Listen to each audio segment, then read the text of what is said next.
శత్రువు ఏదో చేస్తాడని భయంతో అప్రమత్తంగా ఉండడం పాత పద్ధతి. మన అప్రమత్తతతో అస్త్రశస్త్ర ప్రదర్శనతో శత్రువును భయపెట్టడం కొత్త పద్ధతి. అందుకు నిదర్శనమే ఆపరేషన్ త్రిశూల్. నవంబర్ 10 వరకు కొనసాగనున్న ఈ ట్రై సర్వీస్ ఎక్సర్సైజ్ దేశాన్ని మరో అడుగు ముందుకు వేయించేదే. ఆపరేషన్ త్రిశూల్ కేవలం ఓ ఎక్సర్సైజ్ కాదని ఆపరేషన్ సింధూర్ 2.0కి ట్రైలర్ అంటున్న విశ్రాంత సైనికాధికారి మేజర్ ఒబెరాయ్తో మా ప్రతినిధి శివరామకృష్ణ ముఖాముఖి. ఆపరేషన్ త్రిశూల్ భారత త్రివిధ దళాలు సంయుక్తంగా నిర్వహిస్తున్నటువంటి ఈ ఆపరేషన్ భారతదేశానికి నిబ్బరత్వాన్ని ఇస్తుంటే చుట్టుపక్కల ఉన్నటువంటి కొన్ని శత్రు దేశాలకు మాత్రం భయాన్ని కలిగిస్తుంది. అసలు ఈ ఆపరేషన్ త్రిశూల్ ఏంటి, అది ఎక్కడ నిర్వహిస్తున్నారు, దాని ఉద్దేశం ఏంటి, వీటన్నిటిని మనతో మాట్లాడేందుకు విశ్రాంత సైనికాధికారి మేజర్ ఎస్పీఎస్ ఒబెరాయ్ ఉన్నారు. సార్తో మాట్లాడదాం. సార్ జై హింద్ సార్. నమస్తే. నమస్తే సార్ యాక్చువల్గా ఆపరేషన్ త్రిశూల్ అంటే ఏంటి, ఎక్కడ జరుగుతుంది? ఆపరేషన్ త్రిశూల్ ఒక ట్రై సర్వీసెస్ ఎక్సర్సైజ్ అన్నమాట. ట్రై సర్వీసెస్ అంటే 3 services, army, navy, air force, వీళ్ళు ముగ్గురు కలిసి చేస్తున్న ఒక ఆపరేషన్. ఎందుకు రిపీటెడ్గా ఆపరేషన్ అని పదం వాడుతున్నానంటే మన ప్రధాని గారు చాలా స్పష్టంగా చెప్పారు, ఇది ఎక్సర్సైజ్ కాదు, ఇది ఒక ఆపరేషనే.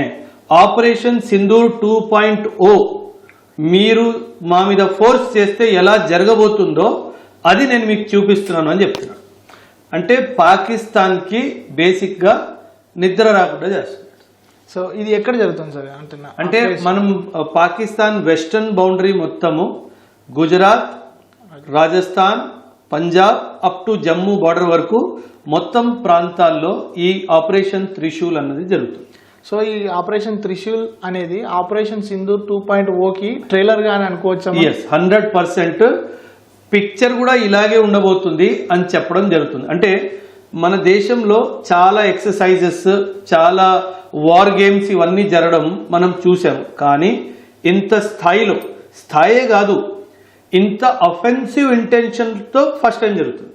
ఎప్పుడు మనం ఎక్సర్సైజ్ చేసినప్పుడు, ఎందుకంటే సహజంగా పాకిస్తానే మన మీద దాడి చేస్తుంది కాబట్టి మన ఆపరేషన్స్ అన్ని డిఫెన్సివ్ అప్రోచ్తో ఉండేవి.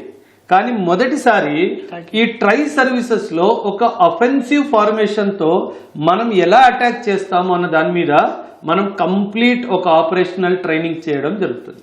సో సార్ అయితే ఇప్పుడు ఈ ఆపరేషన్ త్రిశూల్ పాకిస్తాన్, మన శత్రుదేశం అయినటువంటి పాకిస్తాన్కి అంటే ఎటువంటి భయాన్ని ఇస్తుంది?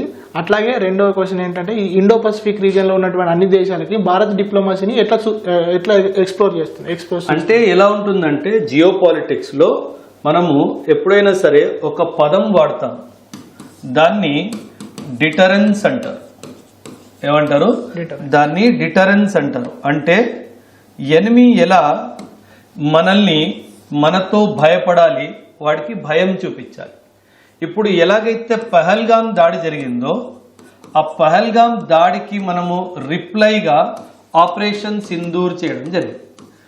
అండ్ దీన్ని 1.0 అని చెప్తున్నాం. ఇప్పుడు త్రిశూల్ ఏమంటున్నాము, ఇది ఆపరేషన్ సింధూర్ 2.0 జరుగుతుంది అని చెప్తున్నాం కదా. ఇప్పుడు ఏంటంటే ఇక్కడ ఏం జరగలేదు. ఇక్కడ ఏం జరగనప్పుడు నేను ఇది చేసి వాడికి ఏమంటున్నానంటే ఇక్కడ ఏమైనా జరిగింది అనుకో ఇది జరుగుతుంది. సో ముందే డిటరెన్స్ అంటే ఎదుటివాడు ఒక యాక్షన్ తీసుకోకుండా ముందే వాడిని భయపెట్టడము, అది మనం చేస్తుంది సింధూర్ 2.0. వాళ్ళకు ఖచ్చితంగా భయం ఏముంటుందంటే ఇప్పుడు ప్రస్తుతం పాకిస్తాన్ వెస్ట్లో ఆఫ్ఘనిస్తాన్తో వాళ్ళ గొడవలు జరుగుతున్నాయి మనకు తెలిసింది.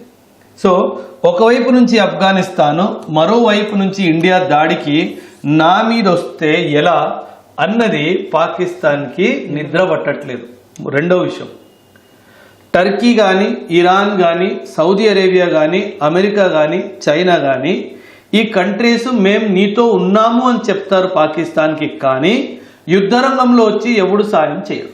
ఈ క్లారిటీ పాకిస్తాన్కి వచ్చేసింది. మా అయితే డబ్బులు ఇస్తారేమో, మా అయితే వార్ ఎక్విప్మెంట్ ఇస్తారేమో, కానీ మా అయితే మీడియాలో ప్రకటనలు జారీ చేస్తారేమో, కానీ యుద్ధ భూమిలో మాత్రం నాకు ఎటువంటి సాయం రాదు అన్న క్లారిటీ కూడా పాకిస్తాన్కి ఉంది.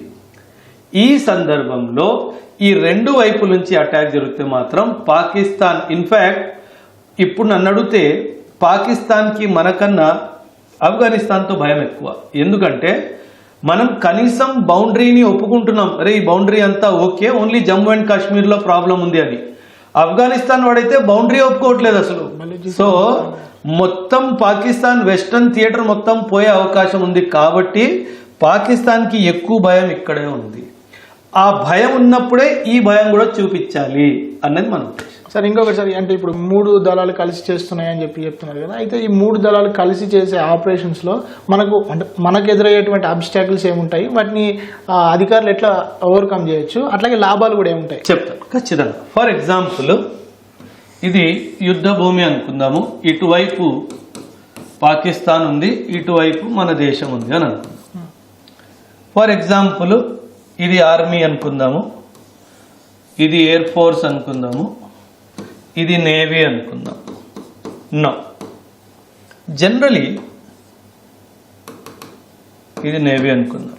జనరలీ అటాక్ జరిగినప్పుడు ఆర్మీ బార్డర్ని క్రాస్ చేసి ఇక్కడ ఏదో ఉంది, ఏదో ఊరో ఏదో ఉంది, దీన్ని అటాక్ చేయాలి. ఆర్మీ అటాక్ చేసే ముందు ఎయిర్ ఫోర్స్ వాడు బంబార్డ్మెంట్ చేసేస్తాడు ముందే మొత్తం. దీన్ని సాఫ్టనింగ్ ఆఫ్ ది టార్గెట్ అంటారు. అంటే వీళ్ళకి రెసిస్టెన్స్ వీళ్ళు ఇవ్వకుండా ముందే బాంబులు వేసి మొత్తం అక్కడ ధ్వంసం చేయడం జరుగుతుంది. ఒక షాక్ ఎఫెక్ట్ క్రియేట్ అవుతుంది. ఒక షాక్ ఎఫెక్ట్ క్రియేట్ అయినప్పుడు ఆ టైంలో వీళ్ళు వెళ్ళి దీన్ని ఆక్యుపై చేసేస్తారు. అండ్ మిగిలిన వాళ్ళని చంపేయడం కానీ, పారిపోతున్న వాళ్ళని పట్టుకోవడం కానీ, దాన్ని ఆక్యుపై చేసి ఇంకొక ఆపరేషన్ని ప్లాన్ చేయడం. ఆపరేషన్స్ ఇలా జరుగుతాయి. ఎప్పుడైతే నేవీ, ఎయిర్ ఫోర్స్ ఆర్మీకి సపోర్ట్గా ప్రిసిషన్తో వస్తుందో, పర్ఫెక్ట్ టైమింగ్తో వస్తుందో, ఆర్మీని ఎవ్వడూ ఆపలేడు. ఎందుకంటే వీళ్ళు గ్రౌండ్ని పట్టుకుంటారు, వీళ్ళు గాల్లో దాడి చేస్తారు. వీళ్ళు ఒకవేళ మన మీద ఏమన్నా కౌంటర్ అటాక్ ప్లాన్ చేస్తే వీళ్ళిద్దరూ సిద్ధంగా ఉంటారు. ఇది పాకిస్తాన్కి నిద్ర పట్టకుండా చేస్తారు. ఇదే మనం చేస్తుంది అక్కడ. ఇన్ఫ్యాక్ట్ ఆపరేషన్ సింధూర్ 1.0లో కూడా అదే చేసాము. నేవీ ఏం చేసింది, కరాచీ పోర్ట్ మీద బ్లాకేడ్ చేసింది. వీడు అటాక్ చేశాడు, వీడు గ్రౌండ్లో రెడీగా ఉన్నాడు, నువ్వు లోపలికి రావడానికి ప్రయత్నించు, నేను చూసుకుంటాను. సో ఇప్పుడు ఆపరేషన్ సింధూర్ 2.0లో వీళ్ళు ముగ్గురు ఎంత బాగా కోఆర్డినేషన్ చేయాలి. మేబీ ఇదొక టార్గెట్ అయి ఉండొచ్చు, ఇదొక టార్గెట్ అయి ఉండొచ్చు. ఈ ఆర్మీకి ఇక్కడ నుంచి ఇక్కడ దాకా వెళ్ళడానికి ఎంత టైం పడుతుంది, ఒక విమానం గాల్లో ఎగిరి ఇక్కడ బాంబు వేసి తిరిగి రావడానికి ఎంత టైం పడుతుంది, వీడు ఇక్కడ నుంచి పరిగెట్టుకుంటూ పోతుంటే వీడిని ఇక్కడ నుంచి కౌంటర్ అటాక్ ఎలా చేయాలి, ఇదంతా ప్లాన్ జరుగుతుంది గ్రౌండ్లో. అందుకే పాకిస్తాన్ వాడికి నిద్ర పట్టట్లేదు. సో ఇది మాత్రం. అండ్ ఫస్ట్ టైం ఇలా వార్ గేమ్స్ జరుగుతూ ఉంటాయి, కానీ మొదటిసారి వాడు అటాక్ చేయడం కాదు, నేను అటాక్ చేస్తాను నీ మీద. సో ఒక అఫెన్సివ్ మోడ్లో ప్రిపరేషన్ చేయడం మొదటిసారి జరుగుతుంది. సో మనం ఏం చేస్తాం, అప్పుడు ఎనిమీ టెరిటరీలో ఉన్న ఇంపార్టెంట్ టార్గెట్స్ని ఐడెంటిఫై చేసి వాళ్ళ మీద అటాక్ ప్లాన్ చేస్తాం. సార్ ఇప్పుడు రాన్ ఆఫ్ కచ్ అట్లాగే సర్క్రీక్ ఉంది కదా, సో ఈ సర్క్రీక్ గురించి రాజ్నాథ్ సింగ్ గారు కూడా ఒకసారి కామెంట్ చేశారు. సో ఈ సర్క్రీక్ వివాదం ఏంటి సార్ అసలు? అంటే ఇప్పుడు ఇక్కడ జరుగుతుంది కాబట్టి. అంటే ఈ సర్క్రీక్ వివాదం ఏంటంటే, యాక్చువల్లీ సర్క్రీక్ అనేది మనం ఇక్కడ చూసుకుంటే ఈ నారో వాటర్ బాడీ ఉంది కదా, ఈ రెండు ల్యాండ్ మాస్ మధ్యలో నారో వాటర్ బాడీ, ఇది సర్క్రీక్ మనది. ఇక్కడ రాసింది కదా సర్క్రీక్. వీళ్ళేమంటారంటే సర్క్రీక్ మొత్తము పాకిస్తాన్కి చెందిన సింధ్ ప్రాంతాన్ని అని వీళ్ళు అంటున్నారు. మనం అంటాము లేదు, మన గుజరాత్కి చెందిన కచ్ ప్రాంతానికి చెందింది అని మనం చెప్తున్నాం. అండ్ ఇన్ఫ్యాక్ట్ ఇంటర్నేషనలీ మనము UN క్లాస్ చూసుకుంటే కనుక, United Nations Convention on Law of Seas చూసుకుంటే కనుక, రెండు దేశాల మధ్యలో ఒక వాటర్ బాడీ ఉంటే బౌండరీ ఎప్పటికైనా దాని మధ్యలోంచే ఉంటుంది అని ఉంటుంది, తీర్పు ఉంటుంది. సో మనం ఏమంటున్నామంటే సగం నాది సగం నీది. అండ్ అదే కాదు, ఒక UN tribunal 90% Sir Creek belongs to India అని ముందే చెప్పేసింది ఆల్రెడీ. సగం సగం కూడా కాదు, ఇక్కడ 90% నాది అని చెప్పి యునైటెడ్ నేషన్స్ చెప్పడం జరిగింది. కాకపోతే ఇప్పుడు ఎలాగో JNKలో వివాదం జరుగుతుంది కాబట్టి కొత్త వివాదాన్ని సృష్టించాలి అన్న ఉద్దేశంతో ఇలా సర్క్రీక్ మాది అన్నట్టుగా మాట్లాడడం జరుగుతుంది. కాకపోతే ఇలా పాకిస్తాన్ మొదటిసారి చేయట్లేదు, ఎప్పటి నుంచో సర్క్రీక్ వివాదం నడుస్తూనే ఉంది. ఎందుకు ఇంపార్టెంట్ అయిపోయింది సర్క్రీక్ అంటే, ఇక్కడ ఫిష్ రిసోర్సెస్ చాలా బాగున్నాయి అన్నమాట. అండ్ అదే కాదు, రీసెంట్గా ఇక్కడ ఆయిల్ అండ్ న్యాచురల్ గ్యాస్ కూడా ఉంది భూమి లోపల, సముద్రం లోపల అని చెప్పి తెలియడం జరిగింది. సో అందుకే అదంతా కూడా ఎక్స్ప్లోరేషన్ చేయడానికి సర్ క్రీక్ మారింది అన్నట్టు చెప్తున్నారు. సో అట్లాగే సార్ ఇప్పుడు ఇందులో ఈ త్రివిధ దళాలతో పాటు సైబర్ స్పేస్ కూడా దొరికింది మనకి. సో అది ఏ వేరే కంటది, బట్ సామర్థ్యం ఎంత ఉండే అవకాశం ఉంది సార్ మనకు, అది ఎంత యూస్ఫుల్ గా ఉంటుంది ఫిజికల్ బాడీస్ కి ఆ non kinetic bodies? Cyber security, cyber attack ఏదైతే అంటామో సైబర్ అటాక్ అని మనం చెప్తాం కదా. సైబర్ అటాక్ ఎలా ఉంటుందంటే మన రడార్స్ని అటాక్ చేస్తుంది, మన కమ్యూనికేషన్ నెట్వర్క్ని అటాక్ చేస్తుంది, మన మొత్తం ఎయిర్ ఫోర్స్ సైబర్ అటాక్లో ఎయిర్ ఫోర్స్ కానీ నేవీ కానీ చాలా డిస్టర్బ్ అవుతుంది. కోల్డ్ స్ట్రైక్ అనేది ఒకటి వినిపిస్తుంది. So operation Trishul point of వ్యూలోనే ఈ కోల్డ్ స్ట్రైక్ అట్లాగే పాకిస్తాన్ ఎటువంటి అంటే ప్రతిచర్య ఉండొచ్చు, మళ్ళీ తర్వాత భారత పౌరులైన అందరూ కూడా ఎటువంటి ఆలోచన దృక్పథంతో ఉండాలి? రెండు పదాలు, కోల్డ్ స్టార్ట్, ఒకటి కోల్డ్ స్ట్రైక్. ఈ రెండు పదాలు ఏంటి అర్థం తెలుసుకోవాలి ఫస్ట్. కోల్డ్ స్టార్ట్ అంటే ఏంటంటే నేను మీకు ఒక ఎగ్జాంపుల్తో చెప్తా. 2001 ఇండియన్ పార్లమెంట్ మీద అటాక్ జరిగింది 2001లో. అప్పుడు వాజ్పేయి గారు మన ప్రధాని గారు. ఓకే, 2001లో పార్లమెంట్ మీద అటాక్ జరిగింది. ఆ అటాక్ జరిగినప్పుడు మనం ఏం చేసాము, పూర్తిగా ఇండియన్ ఆర్మీకి డిప్లాయ్మెంట్ ఆర్డర్ చేశాము.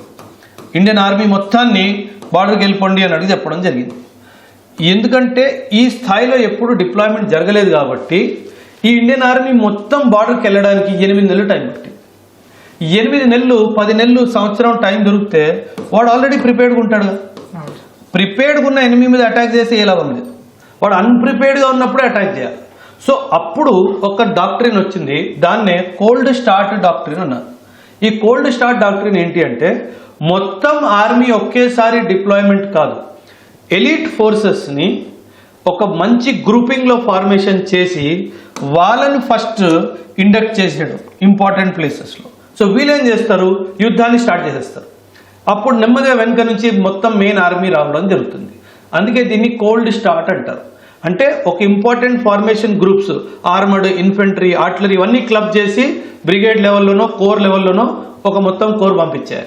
వాళ్ళు ఏం చేస్తారు, తొందరగా చేరుకుంటారు కాబట్టి వాళ్ళు యుద్ధం మొదలు పెడతారు. యుద్ధం మొదలైందంటే టైం దొరుకుతుంది, అప్పుడు అదనంగా వెనుక నుంచి మిగతా మొత్తం దళాలన్నీ వస్తాయి అన్నమాట. దీన్ని కోల్డ్ స్టార్ట్ అంటారు. ఇప్పుడు కోల్డ్ స్ట్రైక్ అనే పదం మనం ఎందుకు వాడుతున్నామంటే ఇంతకుముందు మనం ఏం చేసాము, వాడు మన మీద దాడి చేస్తే మనం కౌంటర్ అటాక్ చేసాము, అందుకే కోల్డ్ స్టార్ట్ అని అన్నాం. కానీ ఇప్పుడు ఏంది, వాడు ఏదైనా ఏదో పని ఎక్కడ చేసినా సరే వాడికి బుద్ధి నేర్పించాలని చెప్పేసి కోల్డ్ స్ట్రైక్ చేస్తున్నాం. ఈ కోల్డ్ స్ట్రైక్ ఏంటి, ఒక అఫెన్సివ్ అటాక్ అన్నమాట. మన మీద బార్డర్ దగ్గర దాడి రాకపోయినా సరే ఇలాగే ఇంపార్టెంట్ ఎలిమెంట్స్ బార్డర్ దగ్గరికి వెళ్తాయి, army navy air force support ఇస్తుంది, వెళ్ళి అటాక్ చేసి వచ్చేస్తాడు. దీన్ని మనం కోల్డ్ స్ట్రైక్ అంటున్నాం. కోల్డ్ స్ట్రైక్ గ్రౌండ్లో జరిగితే మాత్రము బిలీవ్ మీ ఇది బిగ్గెస్ట్ అచీవ్మెంట్ ఆఫ్ ఇండియా. అంటే ఇలా మనం రెస్పాన్స్ ఇస్తామని మనం కళ్ళు కూడా అనుకోలేదు. ఎందుకంటే మనం ఎప్పుడు సరేలే చేశాడు కదా, ఓకే మరొకసారి చేయడు, మనం డిప్లొమాటిక్గా దీన్ని సాల్వ్ చేసుకుందాం, ఇదే జరిగింది మన దేశంలో. కోల్డ్ స్ట్రైక్ జరిగితే మాత్రం ఇది కొత్త హిస్టరీనే సృష్టిస్తుంది అన్నది నా అభిప్రాయం. Thank you sir, thank you so much. Thank you very much. జై హింద్ టు ఆల్. సో ఇవి మేజర్ ఒబెరాయ్ గారు చెప్తున్నటువంటి విషయాలు. ఆపరేషన్ త్రిశూల్ అనేది మన శక్తి సామర్థ్యాన్ని పూర్తి స్థాయిలో ప్రపంచానికి తెలియజేయడమే కాకుండా శత్రుదేశమైనటువంటి పాకిస్తాన్ని భయంలో ఉంచేందుకు చాలా ఉపయోగపడుతుందని చెప్తున్నారు. కెమెరామెన్ నరేందర్తో శివరామకృష్ణ ప్రసాద్, ఈటీవీ న్యూస్, హైదరాబాద్.